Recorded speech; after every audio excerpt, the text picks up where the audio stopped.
اے پیغمبر، کیا تمہارا یہ خیال ہے کہ غار اور رقیم والے لوگ ہماری نشانیوں میں سے کچھ زیادہ عجیب چیز تھے؟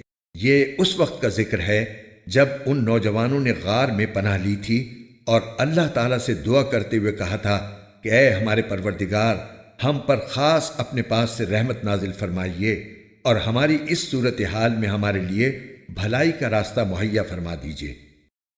چنانچہ ہم نے ان کے کانوں کو تھپکی دے کر کئی سال تک ان کو غار میں سلائے رکھا، پھر ہم نے ان کو جگایا تاکہ یہ دیکھیں کہ ان کے دو گروہ میں سے کون سا گروہ اپنے سوئے رہنے کی مدت کا زیادہ صحیح شمار کرتا ہے۔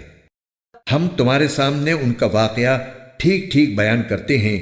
یہ کچھ نوجوان تھے جو اپنے پروردگار پر ایمان لائے تھے اور ہم نے ان کو ہدایت میں خوب ترقی دی تھی۔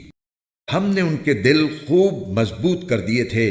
یہ اس وقت کا ذکر ہے جب وہ اٹھے اور انہوں نے کہا کہ ہمارا پروردگار وہ ہے جو تمام آسمانوں اور زمین کا مالک ہے، ہم اس کے سوا کسی کو معبود بنا کر ہرگز نہیں پکاریں گے۔ اگر ہم ایسا کریں گے تو ہم یقیناً انتہائی لغو بات کہیں گے۔ یہ ہماری قوم کے لوگ ہیں جنہوں نے اس پروردگار کو چھوڑ کر دوسرے معبود بنا رکھے ہیں۔